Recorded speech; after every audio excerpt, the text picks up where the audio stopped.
This empty chair represents the addict who died today, not knowing recovery was possible.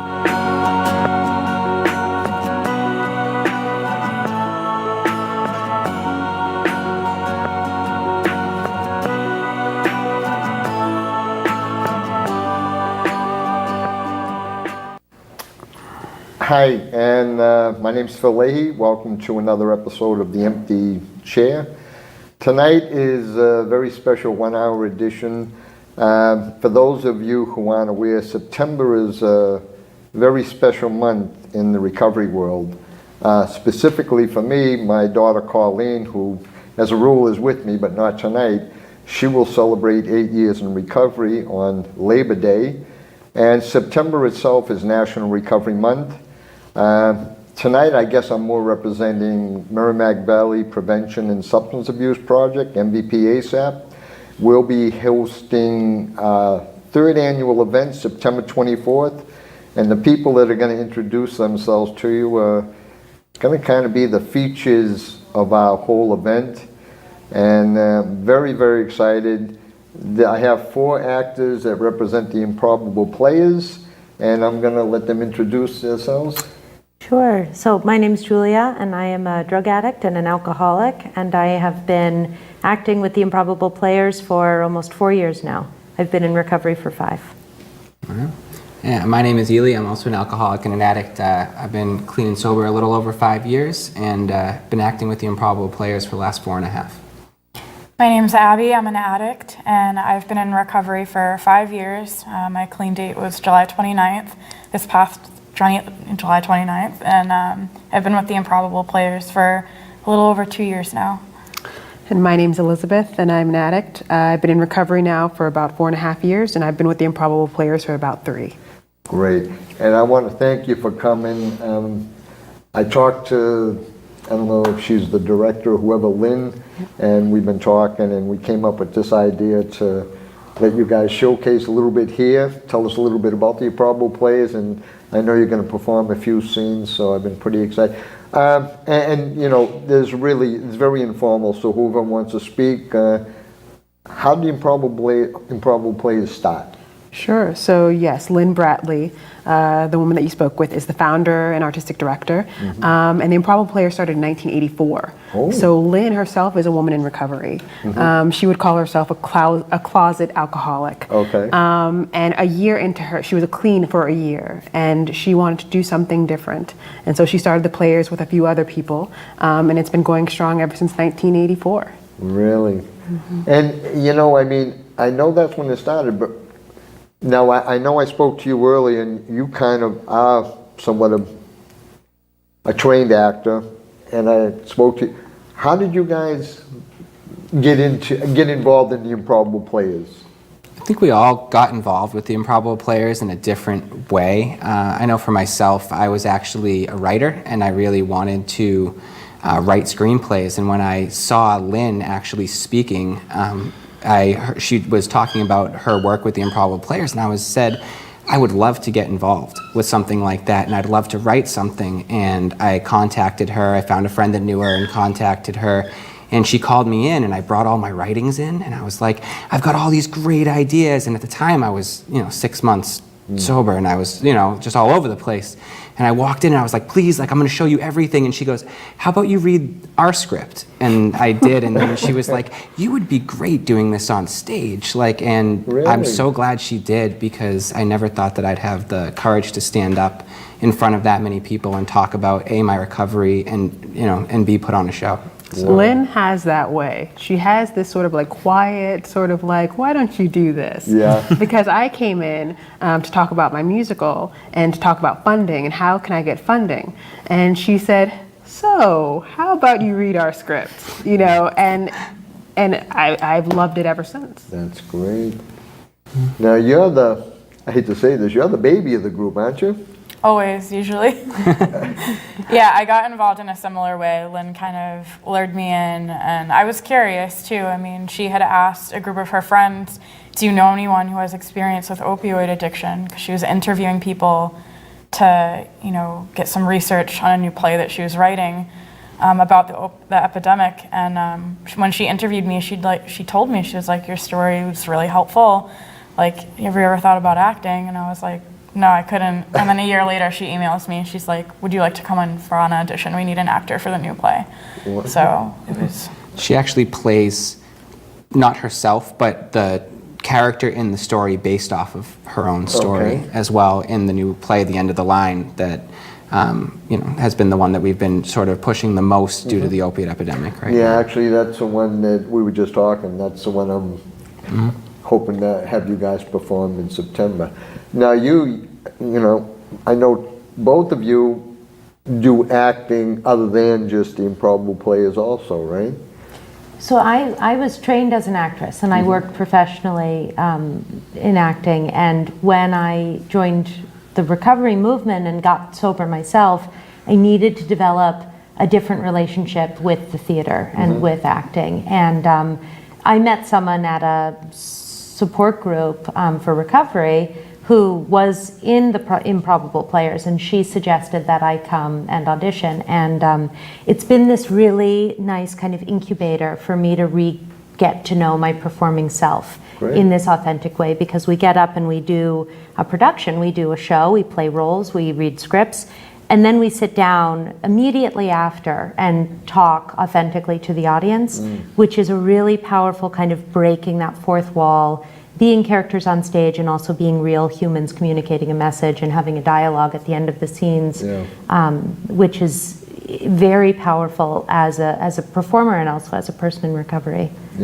Yeah, because I know the way we have it set up. Yeah, actually, the way our whole event is going to end will basically be with your Q&A or your getting involved with the audience. It's our favorite part of the performances. It's incredibly powerful to have a lot of the audiences that we have are kids in young schools that this is the first time that they might have ever felt comfortable asking some of these questions. And really, we know we can't answer every question while we're up there, but getting that conversation started so that they're willing to talk to someone else becomes so important. Well, I'll tell you, one of the main reasons I was really pushing for your group and another person that I have, over the last few years, I've sat on panels and been to forums where people talk about it, and I've talked to a lot of other family members who've lost kids through addiction or are still dealing with it, and a lot of them would say they came out of those forums and out of those panels feeling worse than when they went in. So I had spoke to a couple of people in my group, and we wanted to educate the people, but we wanted to do it in an entertaining way, and voila, the Improbable Players. So you're going to be doing a few scenes for us tonight. And how many plays are there that the Improbable Players? I know you have more than one, obviously. We currently have 5 that we're running. Each of them deals with addiction, but each of them deals with it in a slightly different way. Like we said, The End of the Line is now one that deals with the opiate epidemic pretty specifically, and the increase in pills that are on the streets is a huge component of that. We also have a family scene one. It's called I'll Never Do That, and it's actually based off of our founder, Lynn Bratley's personal story and how her drinking affected her family. And a lot of times, particularly in schools, the kids really relate to this experience, stuff that they never felt comfortable talking about before.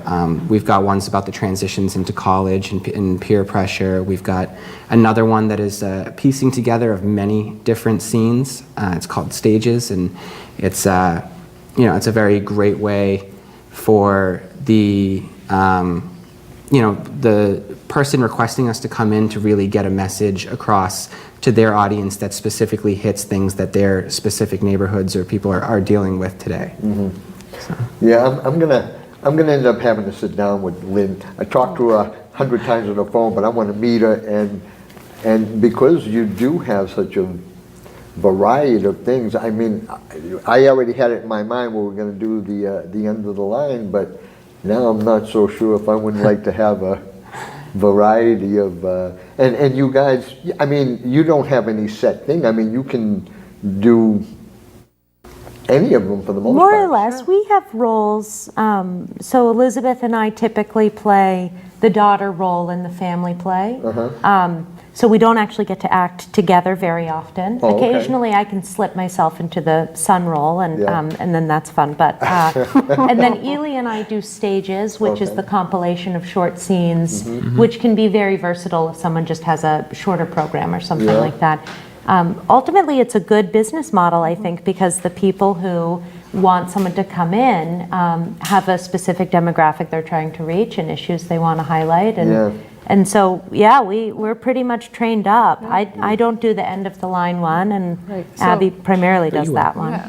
So we can, I you know, will I'm eventually. thinking right now of last year went to Vermont, and we did the I'll Never Do That, which is the family police. We did Running on E, which is about college students. We did End of the Line in the course of 2 days. Oh, really? So all of us, for the most part, are trained up in these various pieces. I know for myself, I'll Never Do That, Running on E, and End of the Line, I know. And a couple of our other players, also like Chris and Dennis, who have been around for longer than us, know everything. Yeah. And so anytime anybody needs us for anything, just give us a ring and we're on our way out. And we travel to wherever, Yeah. specifically along the East Coast, but we'll go because the message is so important to get out there. And basically, this is a short jaunt for you because you're out of Watertown, right? That's where the office is, Yeah. yeah. The Improbable Players actually has a second office as well, with a whole second troupe that's based out of New York City that does Okay. the greater New York area as well, which is, you know, great because it gives us more coverage. Now, this whole thing was started by this one lady, Lynn? By Lynn, Yes. yeah. Really? Yeah, I do believe that she had a couple other people with her supporting her as she started off, but this was really her brainchild, yeah. Wow. And she stuck with it. So Yeah. it's really And great. she's an actress, and she has a degree in education. And this was very much, how do we do exactly what you were saying? How do we do informational programming that isn't either boring or kind of triggering in an unsatisfying way? How can it be engaging and informative, and then also bring in the audience? Yeah, and I really do. You know, as I say, I've been to so many forums and so many panels, and you know, I think they were good in the beginning because it got people speaking about them. But it's just that after you've been to so many, it's just very repetition and very depressing for the most part. So yeah, when I heard about you guys. We definitely try to keep the information engaging and interesting and exciting right off the get-go. So it's like we walk in wanting to make sure that anyone in that audience that was sitting there thinking, I really wish there wasn't another lecture today, you know, is going to actually, you know, relate to us and understand that, like, we're not here to tell you that you're wrong or to tell you that we know better. We're here to just demonstrate as much as we can about the things that we've experienced. Well, that's, Okay. that's the power of theater. Just quickly, one the most recent shows that we did in Watertown, you know, there were people crying in the audience Yeah. because they were relating, and we weren't pointing our finger at them. We weren't telling them what to think or what to feel. We were just showing them a story. Storytelling is so therapeutic and so important. That's why when we do what we do, it opens things up, and these kids and these adults even feel able to let us know what's happening with them. And kids have told us about their situations at home. Adults have told us about their situations at home. Sure. This is the way to help I start agree. bridging that gap. And like I say, I'll tell you, why don't you, we're about ready, we're going to have you do your first scene. Why don't you just give us a brief description of what the scene's going to be? Abby? Well, pretty much the first scene we're doing, it's been with the players for a while. It's called the Charlie scene, and it's pretty much just about the progression of addiction and what it does to an addict behaviorally and mentally and physically. And there's a little bit of humor in it, but it's also a bit sad and tragic, and it definitely shows the devastation of like what can happen to an addict over a period of time. Okay, let's get to it. Folks, I hope you enjoy it. They're going to do a little scene for you and give you a little demonstration of what they do. Welcome to the wacky world of addiction. We are the Improbable Players, a professional acting troupe from Boston who come to audiences all over New England to share experience, strength, and hope. And I have a special surprise for you today. So there is another member of the Improbable Players who's here with us tonight. He is had kind of a hard time with recovery, so we're going to be really supportive. Welcome him out. Here's Charlie. Charlie. What's wrong, buddy? You had too much to drink last night. Your head hurts. Your stomach hurts. Don't be sick on the stage, Charlie. Sorry, folks. So Charlie had a rough night last night. He's not feeling too great. It's all right. We'll give him a little bit of time. He'll get back to his old self. He usually does. So, Charlie, what's wrong? You don't remember where you were last night? You don't remember what? You lost your keys? You lost your whole car? Charlie, how did you lose your car? Post it on Facebook. Someone will find it. Charlie, go. So, sorry guys. That's sometimes what happens when you have too much to drink. It's like a blackout. You don't remember. Hey, Charlie. That's the Charlie I know and love. What's up? No more. No more drinking. No more smoking. Charlie, fantastic. I think that deserves a round of applause, don't you? Nice going, Charlie. Stick with it. I think it's a good idea for you. Some people can handle the drink, and some people, for Charlie, I think this is a good decision. So, we'll see how it goes. Here he is. Here's Charlie. What's going on, buddy? What, you got a secret? Just one drink. Just one. Just one smoke. Charlie, you just said you weren't going to have any. So are you sure you can do just one? You're sure? Okay. All right, so he thinks he can have just one. Maybe he can handle it, you know? I mean, yeah, okay. Hey, Charlie, what's up? Yeah, I see that. Yeah, you had more than one. One for everybody in the room. Great, Charlie. So that's called binge drinking, Charlie. It's two. Okay, I love you too, buddy. I know, best friends. Yeah, forever. Go off, Charlie. So he said he wasn't going to have any, and then he said he was just going to have one, and now, well, he's had more than one, let's just say. So, oh, Charlie. All right, so now Charlie's in a blackout. He doesn't know where he is. He doesn't know what's going on. Right now, he's a danger to himself and other people. Like, imagine if he gets in a car. Charlie, okay, I'm not going to fight with you. Okay, all right, go sleep it off, buddy. So that's the cycle of addiction. You're not going to have any. You think you can handle one, and then that happens. Here's Charlie. Your head hurt? Your stomach hurt? You're going to be sick. Okay, get off the stage, Charlie. Some people call it merry-go-round. Every day, going to make a change. Every night, same old thing. Poor Charlie.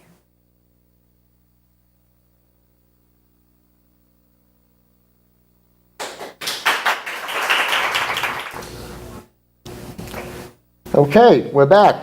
I hope you all enjoyed it. They're going to be doing a couple more scenes. We're just going to chit-chat for a little bit longer. It's nice when you see someone do that.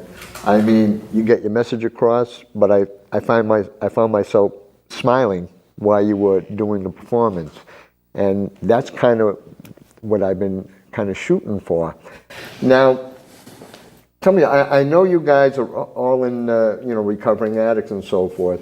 Does that like help you in your recovery? I mean, how does it affect all of you what's the message you're trying to get across your recovery to the people, especially, I know you do a lot of kids. What are you trying to get across to them when they know that they see you on the stage, but they also know that you had some bad times? Well, one of the things I think is that the disease of addiction doesn't discriminate. And also, there's a reason that we're called the Improbable Players. We're very lucky. For the four of us, there's how many? that are institutionalized or in jails 396. or dead, as well as it is helpful for my recovery. Because one thing that's important is that I remember where I came from, that I never forget the things. I mean, you don't dwell in it, but I do need to remember that there were some things that I did. And also, I am called, at least for my recovery, to help the next person, to be of service to the next person, to let them know that they're not alone. And part of our goal is just to get a dialogue started. If we can just prevent one person, or if we can just get one person to open up and talk about what's going on in their household, then we've done our job. You know, and we're not out there saying that everyone's going to become an addict or everyone's going to go through this. But I will say, at the end of our question segment of the show, when we ask the audience a question, we ask them how many of them do they know somebody that might be suffering from the disease of addiction, and usually anywhere from 70 to 80, sometimes 90% of the audience's hands go up, and we let them know that we let them know that at some point in their lives, if their hand hasn't been raised, that they will one day know somebody that they love who is dealing with this disease, and that we need to start a conversation about it. Because a lot of us, some of the mistakes that we made, we're not opening up about it sooner. We're not feeling ashamed by it, and letting people know what we were going through. And I also ask all of the adults in the room to raise their hands at that question too. And I think putting the onus on, we work a lot for audiences of young people. But I think that the message, at least for me, is also to the teachers and guidance counselors and the adults in the room. Because, again, the most powerful part of the performance is when we sit down on the stage with no ulterior motive except to be authentic and helpful in answering the questions of the people in the audience. And if we demystify substance use disorders, if we talk about it as we talk about any other kind of challenge or urge or struggle in our life, especially adults, if it stops being a scary, bad, shameful thing and starts being a thing that the majority of our community is up against in some form of their, if their family or friend circle, then we can really start conversations. And a lot of that, I think, begins with adults. Yeah, and obviously, I deal more with adults. Well, I deal with both, but you're right. The schools are doing quite a bit to educate the kids and whatever like that. But the parents are still somewhat left behind because they're, like I was 15 or 20 years ago, that swore it could never happen to my kid. My kid is not the type of kid to do that stuff. Guess what? So to me, parents are really innocent, but they're really public enemy number one because of the shame. And you all probably have noticed this because you've been doing it for a while. You must have noticed just over the last 2 or 3 years where it has been talked about more. The media covers it, politicians, they're talking about it in presidential debates. Have you found that maybe you guys are getting a little bit busier over the last couple of years, more people are aware of what you're doing, or have you noticed any kind of change in the recent couple of years? So numbers-wise, we actually did more shows last year than the year before. We did at one point have a lot of grant money that was coming in specifically for the Improbable Players to go to underprivileged neighborhoods and do shows. Right. That a lot of that money is now being spread around, which isn't necessarily bad. It's all going towards helping these, people in these neighborhoods, but not as much of that has come towards the theater aspect. We'd love to get into those neighborhoods more often, but there is a fee to get the players to a school, and we don't just want to go to private schools and places that actually have that money. We'd like to get to a lot of these neighborhoods that the school systems don't have the money themselves, and grant money plays a huge role in that. Yeah. So. Yeah, like I say, we're in a nonprofit, so yeah, we know all about that stuff too. And what I'm hoping is my good friends from the Tribune will be talking to you guys after the show, and they're going to promote your group, they're going to promote our events, and we're going to help each other. And I think you're going to be in Merrimack Valley, if I have my say, and I usually do, by the way. I think we're going to see a lot of you guys in the Merrimack Valley, at least I hope so, because I do. I love the way you deliver a message. And I've only seen one 5-minute scene, so I'm kind of looking forward to the next one. I wanted to add to your previous question, though, about how it impacts us, and like you were talking about how it impacts the adults Sure. as well. I know for myself that doing these plays was a huge part of, and it still is a huge part of my recovery personally. Actually, at our last actors meeting, I gave my 5-year coin to Lynn Bratley, our director, because I truly believe that the work that we're doing, it has been a huge part of me bettering myself as a human being to be able to go up there. Yeah. My first show blew my mind because I wasn't totally trained, but we were out there acting in this scene, and one of the scenes we have is about this kid whose mother is drinking, and it's affecting him, and he is just devastated by it, and he yells at her, and he's like, "I hate you, why can't you be my mother?" And those words, the silence in this theater full of 300 plus middle schoolers, and I don't remember a time in middle school or high school when anything was silent, but you could hear a pin drop amongst these kids. Yeah. It was just unbelievable, the effect that had. And then even last week, like the Players continues to amaze me in different ways. Last week I did a workshop, which is basically we do a little skit sometimes, and then we'll have the audience actually get involved with us and do a warm-up, and then they'll help write their own scenes that have to do with issues they're actually dealing with. And the one we were doing was actually at a sober house. And these were not kids. These were not even, people that don't know about addiction. These were people who know expressly about addiction. And they were so engaged in the plays that we were doing, and then were so willing. People who, when I first looked at them, I'm guilty myself of judging sometimes by the cover of the book. But, when I first looked, I was like, this might be really hard to get them involved. They were all so engaged in doing their own scenes, and a huge part that came up was about parents using and about parents dealing with their children using. And that was, everything that they wanted to act and talk about was that impact of...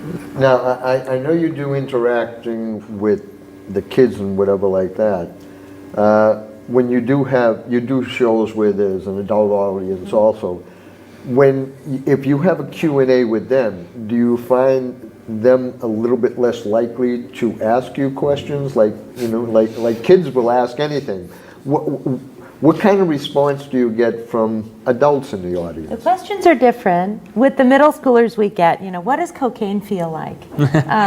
With the adults, I think a lot of people are really hungry to tell their stories. Mm-hmm. I had a principal recently come up and start to cry and tell me some of his story. And you wouldn't think, or maybe he was a superintendent, I forget. And then another thing that we've done recently have been these kind of sports associations where you have the teenage kids and then their parents are there too. And the parents are the ones with all the questions. How do I know? Where do I put my medications? They're the ones that are really hungry for some guidance. Those are the ones that, I'm obviously excited to reach. All right, we're going to get ready to do another scene. Who wants to fill us in on what your next scene is going to be? Oh, is that your job? You didn't get a chance to talk up there, so I guess you're going to do the talking there. Sure. So the next scene is going to be from the play I'll Never Do That. And I believe it's the father and daughter. The father and daughter scene. So pretty much it's about a family that's been affected by addiction. And it's a scene between a father and a daughter. And the mom is heavily affected by addiction, and she's trying to approach him about it. And pretty much tell him that she's concerned, which is really hard to do at home in a private setting towards an authority figure. And there's a lot of talk in the media about the opioid epidemic, and but alcohol, I would argue, is still one of the most dangerous drugs, both in amount, frequency used in the population, and also in the effects in terms of violence and death. And I think our family play starts conversations that a lot of these families aren't having, even if they are talking about opioids or prescription medications. They're not talking about the beer and the, impaired driving and stuff. Okay, so we'll be right back, and we're going to take a look at the next scene, and I hope you enjoy it.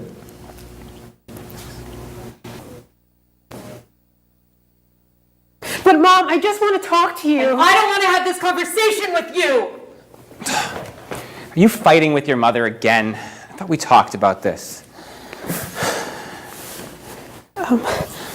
Dad, I really need to talk to you, and it's important, so can you please just put down your phone and listen? Yeah, honey, you can talk to me. I'm listening.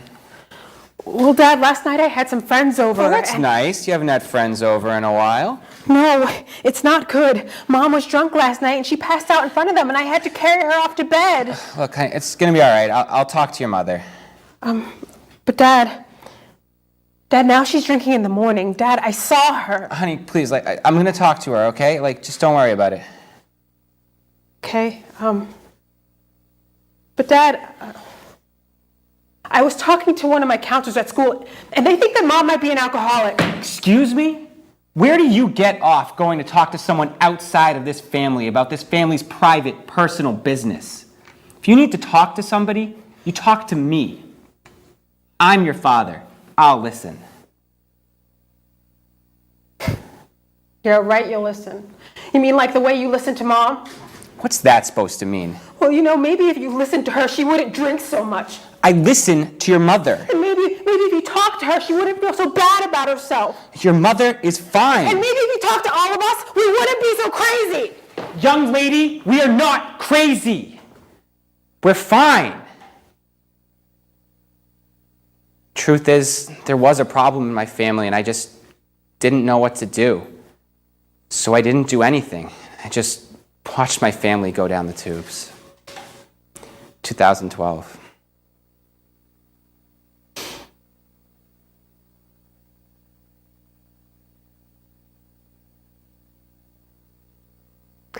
Okay, that was great. And you want to know something?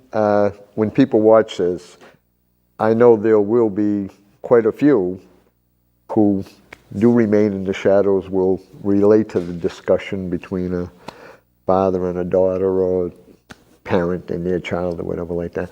You know what, I'm curious. I know you all been, and I know you all get involved, but how did you particularly get involved with the Improbable Players? Like, you've been doing this for quite some time, so I mean, it sounds like Lynn is quite a recruiter. How did she specifically recruit you, or how did you two meet in that respect? So I met a woman at a support group, peer support, who was in the Improbable Players. And she encouraged me to come and audition. Mm-hmm. And it was actually my first year anniversary of sobriety. It's my sobriety date. And I went to a performance of the Improbable Players and I saw them. And I think it was probably a week later that I was on stage with a script, with a play I had never even read before, much less, practiced or memorized. And so it was running on E. Oh my so gosh. the girl is heading off to college and has a problem with drugs, and she journals a lot. So we just used this, and I stuck my script in a little notebook and ran around. They basically pushed me around the stage where I was supposed to go, and that was it. Then I was in. Mm-hmm. That's my initiation. Never looked back. Yeah. Now, I know you mentioned that you gave your 5-year chip to Lynn. Mm-hmm. So, 5-year chip is a big deal. Yeah. And so, it must mean something kind of special just being with the Improbable Players? I think that, particularly in my early recovery, I really wanted, and I had tried for so many years to get sober. It wasn't my first time trying. And, I had tried everything as far as I thought I could try everything. And I feel like there was this major missing component for me of feeling of service and of feeling, like I was needed and I was necessary. And, someone wiser than me once said that you build self-esteem through esteemable acts. Mm. And I really felt for the first time getting involved with the Improbable Players that I had purpose, and that the things that I was doing with my time were actually helping other people. And, being an addict, my self-esteem didn't exist being an addict coming into recovery. So my esteemable acts were getting up there and trying to help other people. That really helped me, be able to put the next foot forward and move on and start to do even more of the things. So I got past my sort of like, 6 months of recovery before I would give up in the past, not thinking that I deserved it. And with them making me feel, that work made me feel like it was worth it to get 7 and 8 and 9 in these years that have come up. Well, I got to tell you, I think what you guys doing is a great way to work your own recovery. I really do. Now, we talked a little bit, and you're only 24. Yeah, And you've been clean for how many years? 5 years. Which is pretty impressive because you don't usually see people get clean quite that young. What happened to you where it took at such a young age? Because it's very impressive when I see anyone that young who has that kind of recovery time in. So what kind of flipped the switch for you? For me, honestly, I think one of the reasons why I got clean young is because I used so young. I was given my first drug by a family member when I was 8. When you were how old? I was 8 when I was given my first drug, not really understanding that it was a drug. And, I used alone those first couple of years, which is usually, what you can see towards the end of addiction. So I kind of felt like I was thrown into a disease and I didn't really know what it was or understand the consequences of what I was doing. So by the time I was 19, I had already experimented with so much and had been in the social scene as far as using is concerned for like 2 or 3 years, and I was really done. And I started to remind myself of the biological family member who had given me that first drug, and they were quite a bit older than me, when they had me. So my options when I looked in the mirror were, be that person in my early 60s and continue to go down this path of like self-destruction, or get help now and maybe have some sort of life and some sort of something to show for it. And do you find that acting with the Improbable Players also is a boost for your own recovery?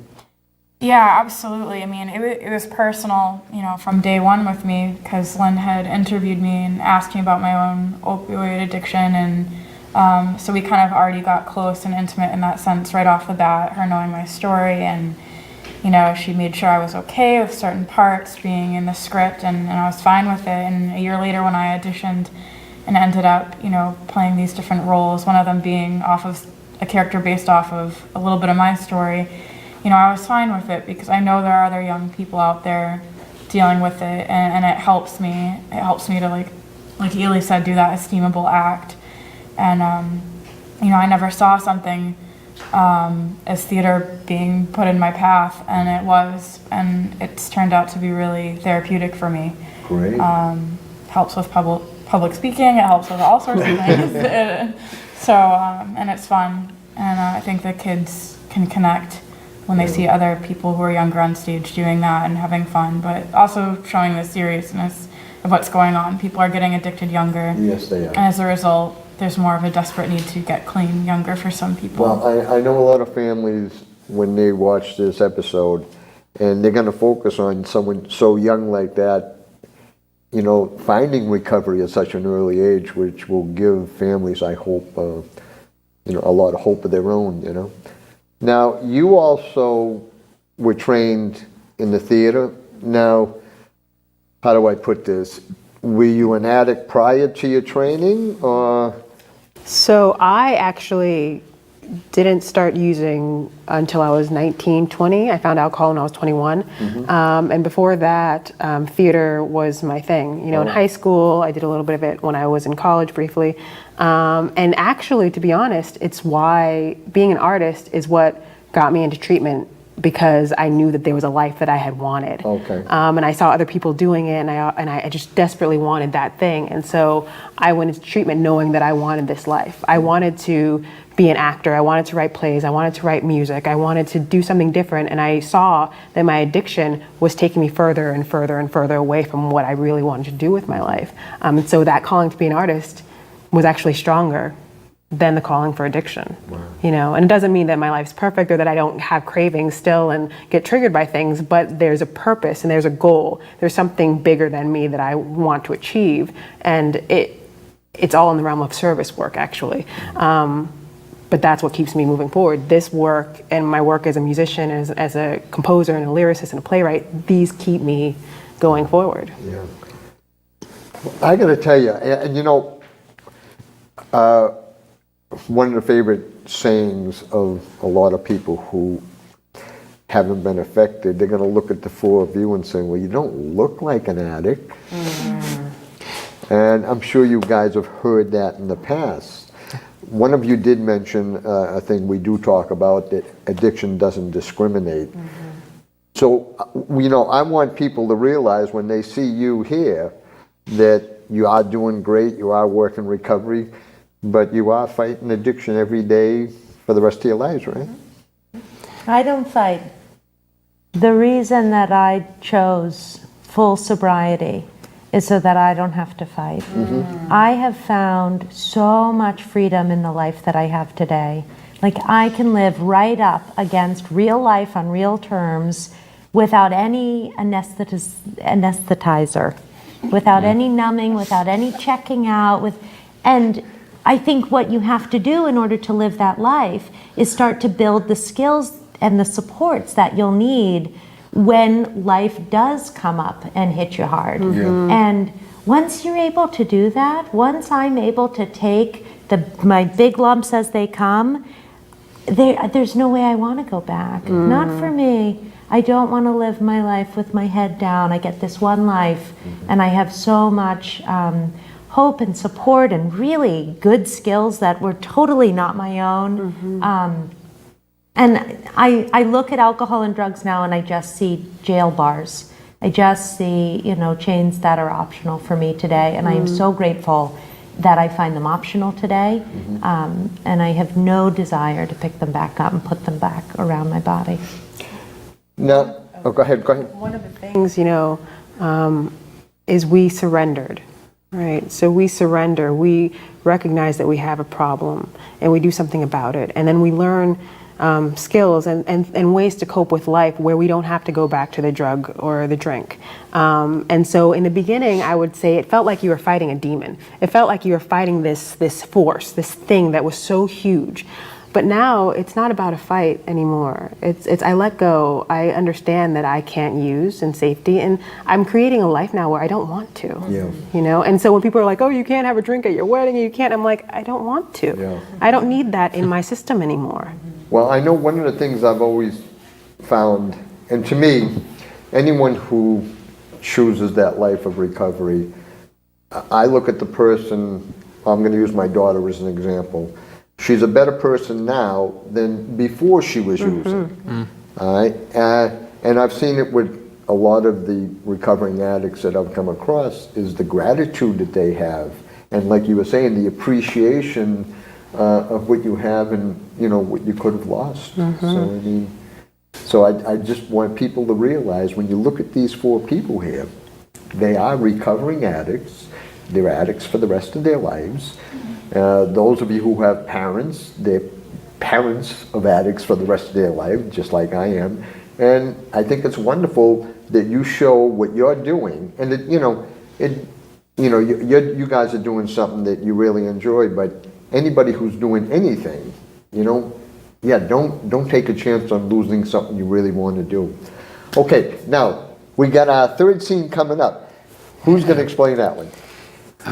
I will. This is actually the conclusion to the end of the line. Oh, wonderful. And not to spoil the ending or anything, but there's a bunch of scenes in there that, you know. So we're really tying together the idea that asking for help is the most important part, that there is help out there. It's one of our main messages through all of our plays, is that there is hope and there is help. And, you know, when you reach out for it, it will show up for you if you're willing to get that help. And, you know, this sort of ties that together by explaining a young kid's innocent entry into the world of addiction, and how, you know, when we start, it's not necessarily looking scary, but by the end it is. And that's sort of what it works with.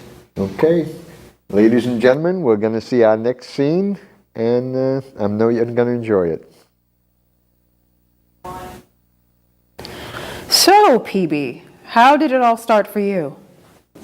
Well, I don't know, me and my brother stole some cigarettes, and he had a beer one time, and I tried the beer, and there were these kids in the corner of the schoolyard, and we called them the corner kids, because it was like cool to be a corner kid and like an outsider and stuff, and I mean, like I'd smoked and I had a beer, right? So like I figured I'd fit in with the corner kids, and I started hanging out with them, and we were like drinking and smoking every day, and it was like really, really cool, right? Like, and then this one kid, he handed me this one little pill. And I mean, like, I was terminally unique. I was like a butterfly. I mean, like, how could anybody possibly understand me, So it's like, and it was fine because we were just drinking and smoking all the time, and it was just so great, And then, like, I went and, like, I knew I was going to find the one drug, like that one drug that was just going to, like, make the whole world unlock and everything was just going to be perfect. And then my grandmother got sick, and I was, visiting her at the hospital, and I stole some of her pills and everything, and people were pretty upset about me for that, and I was waking up sick in the morning, and things were just kind of falling apart, and like I couldn't make it to school anymore, and one day I just woke up, and I was in rehab. So, how's it going today? Fine. I'm glad you can say you're doing fine, because last time I checked, none of your friends were in rehab. Were they? None of your friends were checked into a 30-day residential facility. Were they? If this is what happens every time you drink and use drugs, then why don't you just stop? Because I don't want to. I don't know, maybe I can't. Here's the thing, you can't stop because you're physically addicted. This is who you are now. This is your life. Think about it. No high school graduation, no college, no marriage, no kids. I mean, you're lucky you don't end up in jail. Jail? I can't go to jail.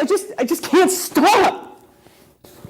There's a solution, There's a roadmap, and it'll take you to recovery. You just have to follow the signs.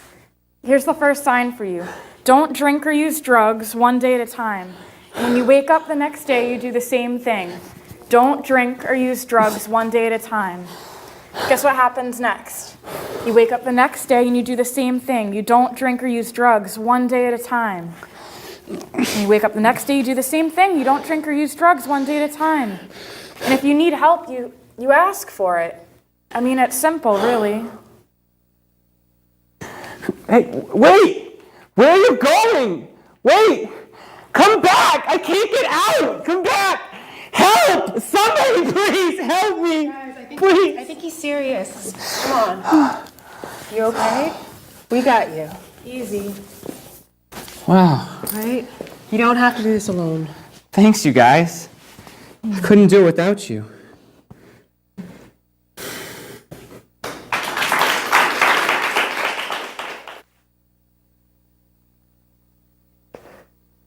Okay, guys, that was wonderful. I hope everybody at home enjoyed it. I know the audience here did. And that's just a little preview of what these guys, or maybe the other actors, and that's what they'll be doing September 17th for the Andover Cares Festival, which will be, I believe, at the Andover Youth Center. And they will also be performing September 24th at the Timony Middle School. And I hope you all get a chance to go to one or both events. They'll be getting not just these people here, but there'll be a lot of others that will be spreading the message. And these guys, I think you'll get a lot out of it and maybe walk away, maybe not so depressed. Maybe have a little smile on your face. That's what we're shooting for anyway. Just so we don't forget, one of you just let them know your website and your Facebook page, so anybody who's looking up all these schools and whatever out there, or any other organization, they want to contact you, how do they do it, guys? You can go to improbableplayers.org. And then if you are on Twitter, you can just look at Improbable Players, or if you're on Facebook, you can just look for Improbable Players. But specifically, improbableplayers.org will let you know who to contact via phone, what our shows are, a little bit about the players, a little about the actors, and yeah. And actually, I think it might have been your web page, but I think there's either the web page or the Facebook page where you do have a scene or two on there where they can kind of get a little preview of what you do anyway, right? I know that we do have, recently we did a little video, about 2 minutes Yeah, of exactly. the end of the line Yeah. piece. And so there's a little commercial of Right. sorts for you all to see. Yeah, so if you don't catch this, you see them here, but I think you're going to be seeing a lot of these guys in the Merrimack Valley, at least I hope so. MVP ASAP is looking forward to have a working relationship with you, and I am going to sit down with your boss and talk to her. Now, by the way, now I know there's you four, but I think you said there's a total of 8 actors? Or is there, I mean, in this troupe here, and not counting the New York one? I think right now There's we're 7? 7 right now. 7, yeah, Yeah. 7. We are, always recruiting, sort of. Yeah. Whether or not that means, they'll be immediately put into shows or, just trained slowly over time. We have 8, but one of them just never. Dan, yeah. Oh, so there's, yeah, so it is 8. Okay, We have 8. it is yeah. 8. So sometimes people can only do a few shows a year. Sometimes people can do a lot of shows a year. But it's nice to have that backup, so that way when we can't make a show, because this isn't a full-time job, so when we can't make a show, that there's always someone else to call. And Yeah, now, I think, I don't know if you guys told me or Lynn told me, but for the summer, you weren't doing shows? We don't really do a lot of shows. We primarily go, we start usually our season in the school September, so for the school year, and then we wrap up around June. Yeah. And then we have little things here and there during the summer, like going to a youth zone. We went to Youth Zone in Revere. I know or they did some the things. sober house that I went Right. to. And We've also- done workshops we have relationships with the recovery high schools. Yes. Okay, So yeah. we do workshops, theater workshops with those guys, Yeah, and they're year round. Now, when you say a theater workshop, kind of describe it exactly. What is a theater workshop? So typically 1 or 2 actors max. Usually it's an actor goes in and has kind of a working session with the youth.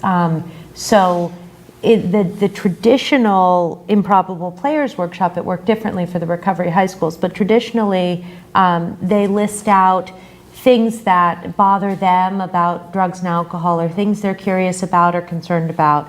And from that, we work through some theater exercises and some different ways to get them toward constructing their own play. So they can do that in small groups. It kind of is up to the facilitator what will work best for the size and the disposition of the crowd. And we've seen some really incredible, we did a really big one at a private school, I think in Concord, and we did it, they had 2.5 hours in the evenings. It was a boarding school, so we did our full kind of I'll never do that program, then broke them up and did little workshops. And so they had been primed by seeing our show, Yeah. and then they went back and performed for one another. And that was a really powerful evening. Right, so I work with a couple of schools, and especially one of the schools, the Lawrence Tech, they have a small number of students who are trying to work they're trying to make awareness to the rest of the students about substance abuse. So like, you'd actually be able to come in and do a little workshop for them where they could almost maybe perform on their own or something like that? Yeah. Wow, that would be wonderful. We've gone, The one thing more powerful than watching theater is being a part of theater, being able to tell a story or even a part of a story you've heard with your body, and also the freedom of playing a character in talking about some of this tough stuff, or expressing some of your fears, or we have found really, we will see this group of people and think, oh no, they're not going to stand up, and they're into it. Yeah, like I say, I worked with a couple of schools, and I think that they're looking for a project, and I can't think of a better project than to let them maybe learn from you, and maybe they can help their fellow students or whatever like that. Now, when we have our, I haven't talked to Lynn on this specifically, but when we have our event on the 24th, we have a lot of vendors, resource tables. I'll talk to Lynn, but is that something, would you guys like put up a table and, have your information, contact maybe people who might want to speak to you about what you're doing. So Sure. I've went with Lynn to the Greater Boston Theater Expo over at the Cyclorama, where we've set up a table, and we're being visited by all different sorts of people. It's a free event, and we talk about what we do, and we have postcards, we have bookmarks, we have all kinds of information. Lanyards now. We do. Oh, we do. Lanyards. Oh, okay. And so, yeah, we're very, very willing to be vocal about what we're doing because we believe in it so much. Well, and that's what's so really unique about you guys. It's not just a bunch of people going up there. I mean, the outreach you do, between the theater workshops, going to, to events, the things you do, the Q&A at the end of your shows, I think is just fabulous. I know we only have a couple of minutes left.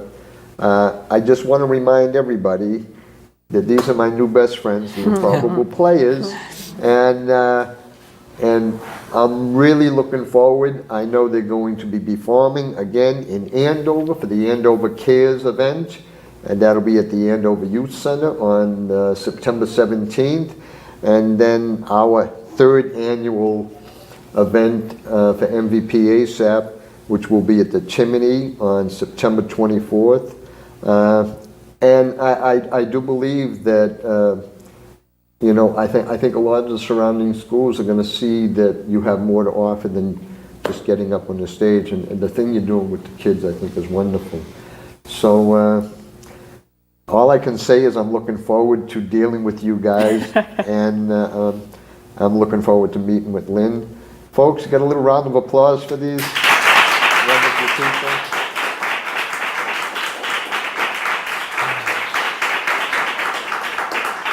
So again, I want to thank you all for coming down. Folks, I hope you'll tune in, watch this, and maybe you'll come and see us in Andover on the 17th, and at the Chimney on the 24th. You're going to remember it if I say it enough times. For myself and the Improbable Players, I'd like to thank you for joining us, and we'll see you next month on The Empty Chair.